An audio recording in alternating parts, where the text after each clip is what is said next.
긴장을 늦추면 못 올라갈 수도 있다. 네. 아니야. 그래도 맨시티가 이겨. 아예 불가능은 또 아니긴 그렇죠. 하다. 네. 네. 불가능해. 이게 안 돼요. 난 요 경기는 뒤집어질 수도 있다. 네. 포르투가 올라갈 수도 있다. 포르투가 좀 올라갈 가능성이 있다. 많은 분들이 인터밀란 진출 확정이라고 축하를 보내고. 그러니까 여기서 포인트는 이거잖아. 만약에 김민재가 이 정도로 어마어마한 그렇죠. 평가, 대단하다는 거지. 제가 왜 기사 평가를 하냐면 경기력 평가하면 또 얘기하지 말라고 하니까 얘기 안 하는 거예요.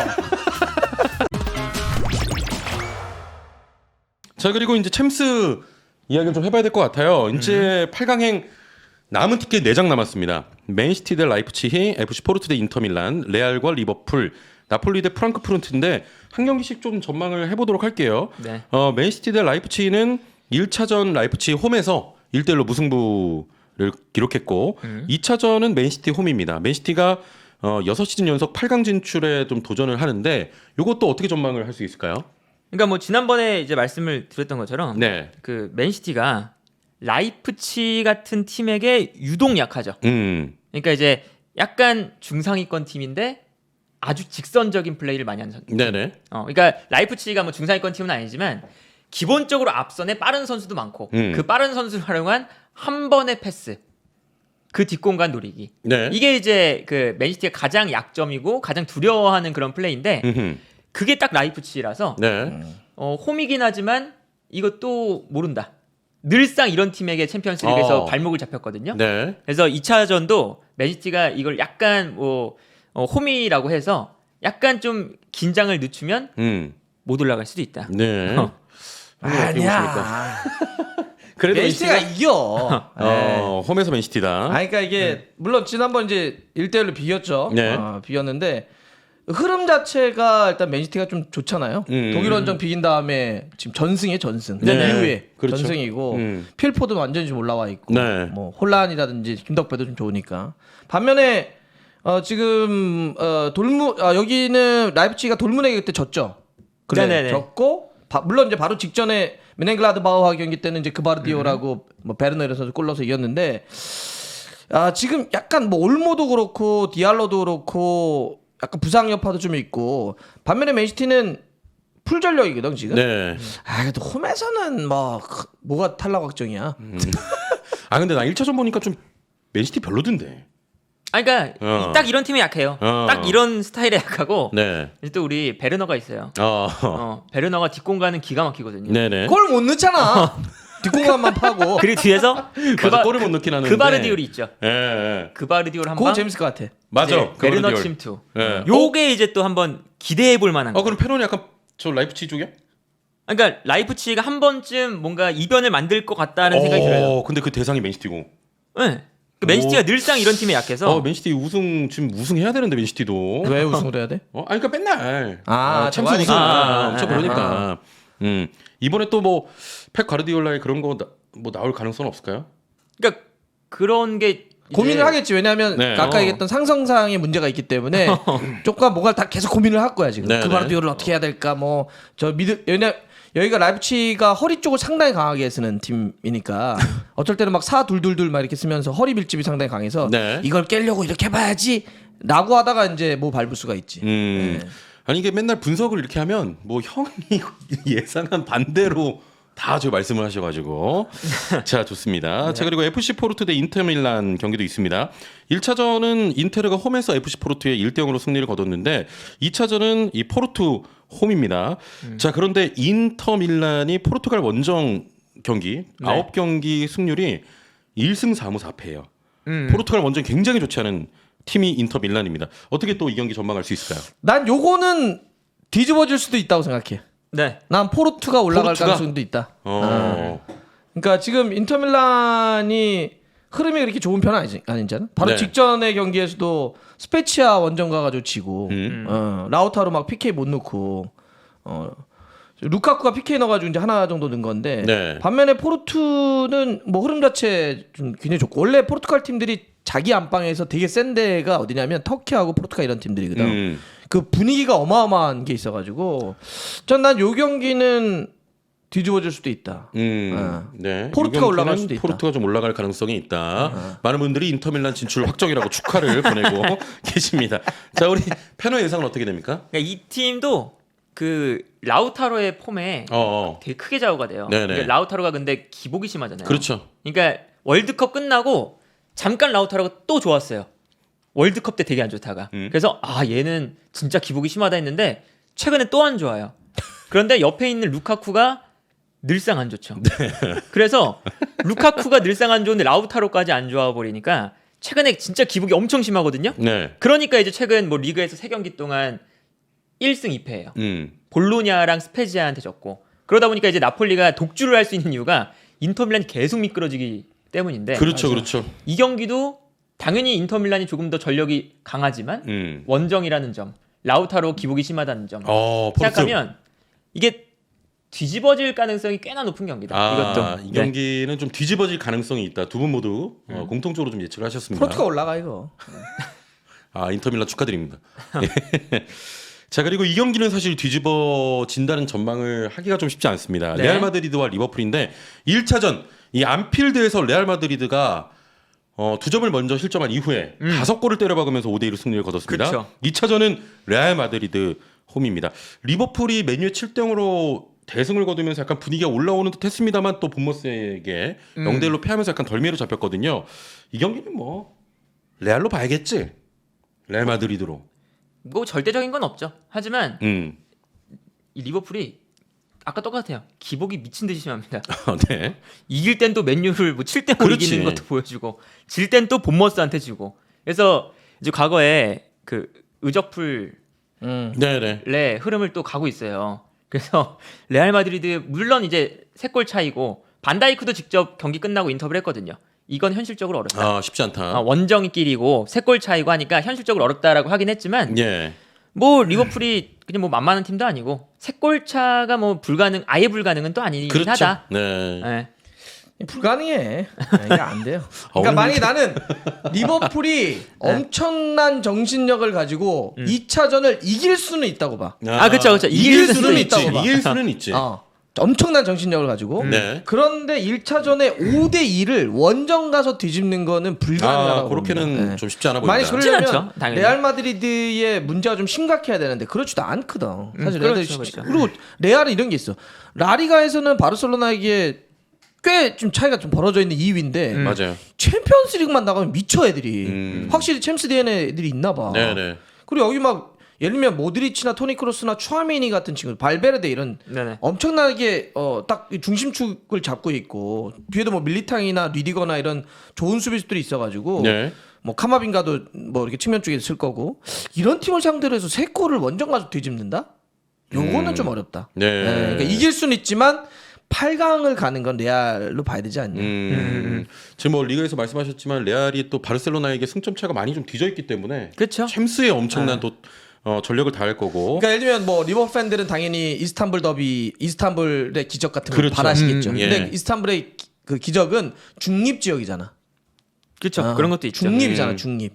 근데 이걸 원정 가서는 저는 네. 쉽지 않다고 봐요. 자, 지금 어려운 상황에도 불구하고 리버풀 미리 축하한다는 의견도. 아니, 예측이나 뭐 이렇게 분석은 안 듣고.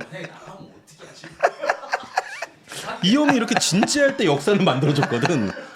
각포 헤트트릭. 각포 헤트트릭. 누네스 헤트트릭. 네. 자, 좋습니다. 자, 그리고 정말 많은 분들이 또 기대하시는 그런 경기입니다. 김민재 나폴리 그리고 네. 프랑크푸르트인데 1차전은 프랑크푸르트 홈에서 나폴리가 2대0 승리를 거뒀습니다. 원정에서 2대0으로 승리를 거뒀고 이제 나폴리 홈에서 2차전이 또 치러집니다. 지금 뭐 리그에서도 인터밀란과 18점 승점 차가 있기 때문에 챔피언스 리그에 조금 더 여유를 갖고 집중을 할 수 있는 그런 상황인데요. 네. 이것도 뭐 이변이 없겠죠? 지금 나폴리의 어떤 그런 분위기나 이런 거 봤을 때 이게 사실은 뭐 이 무안이라는 프랑크푸르트의 핵심 공격 자원이 빠졌고요. 네. 그리고 더군다나 프랑크푸르트가 정말 좋다가 나폴리전을 기점으로 되게 안 좋아졌어요. 네. 좀 많이 흔들리고 있고 지금 나폴리와 경기 이후에 1승도 못했습니다. 분데스리가 3경기 2무 1패. 네. 그렇죠. 승리가 없어요. 근데 여기서 이제 관전 포인트는 뭐냐? 콜롬비아 대표팀에 뽑히는 선수죠. 고레. 무안이의 백업으로 나오는 선수인데 이 선수가 또 선발로 나올 거예요. 네네. 그래서 김민재랑 또 콜롬비아전에도 만나겠지만 이 보레랑 또 김민재가 한번 붙는 경기가 될 거다. 네. 근데 사실은 이게 프랑크푸르트가 이길 만한 구석이 지금 안 보인다. 전혀 없다. 좀 반전을 꾀할 뭔가 없다 그런 것들이. 그렇죠. 예. 자, 형 나 죄송합니다. 아무 얘기도 안 했는데 형, 오늘 입을 좀 막을게요. 지금 이거 어쩔 수가 없어. 이거 당연히 형의 평론도 들어봐야 되지만 마이크를 꺼달라, 제발 막아달라. 그래도 한번 예측을 좀 해주세요.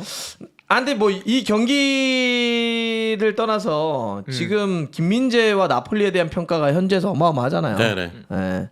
그리고 또 하나 이거 경기 외적인 얘기를 하는 거야. 네. 프랑크푸르트 팬들이 아마 이거 공식적으로는 못 응원 오죠. 못할 거예요. 네, 못 오죠. 예. 예, 지금 지난번에 한번 난리가 났잖아. 그 챔스 16강 1차전 때 그 프랑크푸르트 홈팬들이 나폴리 원정팬을 좀 폭행하는 일이 있어가지고 이에 대한 항의 조치로 이 나폴리 쪽에서 2차전 프랑크푸르트 원정 팬들의 입장을 좀 금지를 했어요. 그러니까 이게 유로파에서는 지금 나폴리의 입장권 판매 금지는 불법이다. 이렇게 이제 발표가 나오니까 나폴리 그 지방자치단체에서 내무부와 협의를 하고 그 원정 팬들 오지 못하게 막겠다.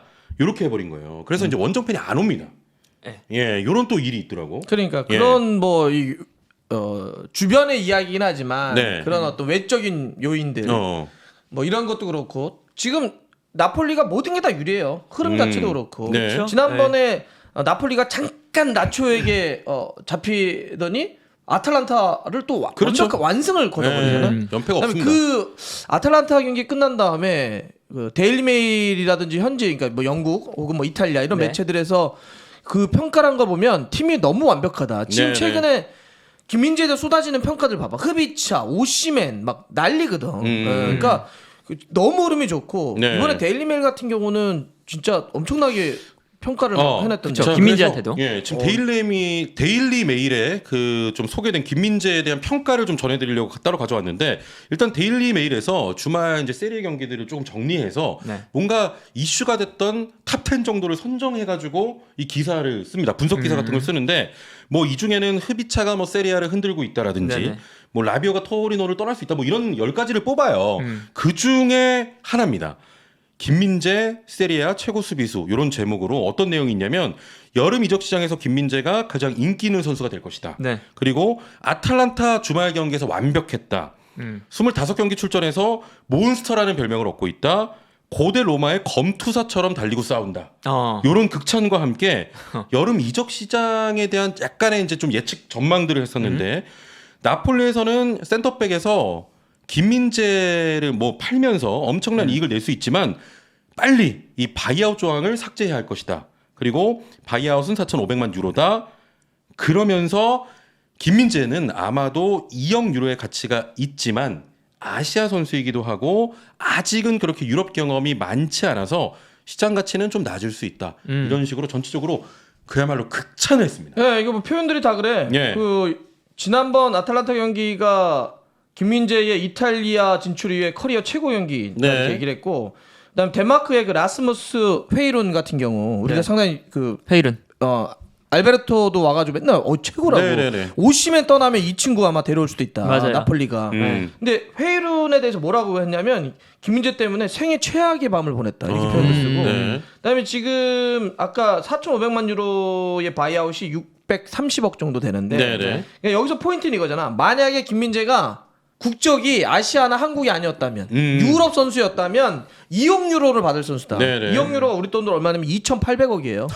그러니까 이 정도로 어마어마한 그렇죠. 평가가- 대단하다는 거지. 제가 왜 기사 평가를 하냐면 경기력 평가하면 또 얘기하지 말라고 하니까 얘기 안 하는 거예요. 삐지지 말고. 그래서 지금 이거 중요한 얘기니까. 외적인 걸 평가하잖아. 예. 그래서 지금 아마 그러니까 진짜 유럽 선수였다고 한다면 2,800억짜리 선수다라고 진짜로. 데일리메일 들어가 보세요. 예, 나와요. 예. 여기 나와 있는데 그만큼 지금 또 그리고 흐비차라든지 이런 데 굉장히 극찬을 많이 해놨습니다. 그렇죠. 너무 이렇게 잘해서. 놓고 봤을 때 이런 전력들이 그대로 나오잖아. 이번에 메렛 골파도 복귀하겠지? 지난번에 몸 풀다가 살짝 메렛, 김민재, 로사노 다 복귀입니다. 다 네. 복귀죠. 그러니까 지난번에 부상 여파가 살짝 있어서 골키퍼 메렛도 그렇고 김민재도 경기 도중에 좀 있고 그랬는데 지금 다 정상적으로 그렇죠. 훈련다 그래서 그러면 풀 전력이에요, 풀 전력. 그렇죠. 풀 전력이죠. 네, 그럼 안기사, 로보트카, 지엘린스키, 흐비차, 오시멘, 아 좋다 진짜. 그다음 뭐 멤버. 올리베라, 김민재, 라흐마니, 로렌초까지 하면 그 풀 전력이기 때문에 아까 얘기했던 것처럼 무한이가 빠지고 상대 같은 경우는 또 원정 팬들도 못 오고 이렇게 놓고 보자면 이게 1차전에 두 골이 뒤집어지지는 그렇죠. 않을 것 같다. 지금 뭐 나폴리의 전력을 보더라도 그리고 뭐 이탈도 없으니까 선수 이탈도 큰 변수는 좀 없을 것 같습니다. 예. 아 근데 아까 전에 얘기하다가 좀 궁금한 게 지금 그 나폴리 시하고 뭐 내무부 이렇게 해서 원정팬 막은 거 아니에요? 그렇죠. 위에 이런 전례가 있어? 뭐 예를 들면 서울시하고 우리 막 법무부가 저기 원정팬 못 들어오게 하는 거잖아. 이런 게... 설레가 있는 건 모르겠는데 이게 그 어느 정도냐면 네. 그 나폴리 팬들이 원정을 갔을 때 나폴리 팬들이 탄 차량에 그 프랑크푸르트 팬들이 돌하고 이런 이물질들을 막 던져서 네. 일단 위협을 받았고 그래서 36명이 체포를 당했어요. 어허. 그 정도로 가격했기 때문에 네네. 나폴리 팬들이 가만두지 않죠. 또 오면. 그래서 이거는 나폴리 팬들도 보호하는 거지만 프랑크푸르트 팬들도 보호하기 위한 보호 차원으로. 조치다라고 해서 아예 독일에서 나폴리 쪽으로 넘어오는 이런 항공편들도 제한을 하고 있대요. 맞아요, 통제한다고 맞아요. 그러더라고요. 그러니까 이게 통제한다고 프랑크푸르트 팬들이 합니다. 어느 정도냐면 가장 독일에서 과격한 성향을 띠는 팬들이 많거든요. 네네. 그래서 울트라스들. 그렇죠. 바르셀로나와의 지난 시즌에 유로파리그에서 맞아. 만났을 때도 경기장이 못 들어가요. 이미 네. 꽉 차서. 그런데도 왔어요. 바르셀로나로. 그래서 바르셀로나 그 경기장 앞에서 약간 난동을 피웠습니다. 네.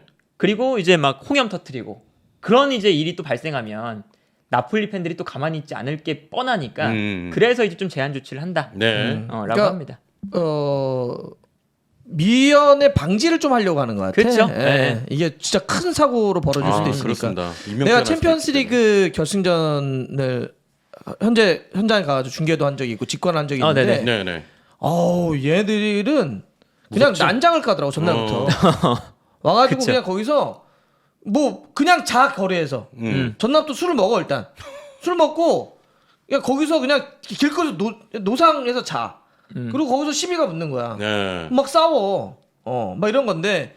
그런데 이제 지금 1차전에 그런 일이 한번 있었던 거잖아. 그러니까 그쵸. 지금 이렇게 너무 감정이 올라온 거지. 아하. 그다음에 지금 뭐 프랑크푸르트도 마찬가지겠지만 나폴리 같은 경우도 이거 이기면 역사를 새로 쓰는 거잖아. 그렇죠. 한 번도 챔피언스리그 8강에 올라가지 못했던 나폴리야. 근데 지금 세리아에서는 33년 만에 우승이 눈앞이야. 네. 근데 만약에 챔스에서도 8강 이상이라고는 새로운 기록을 만들어? 그러면 막 텐션이 이렇게 올라가잖아.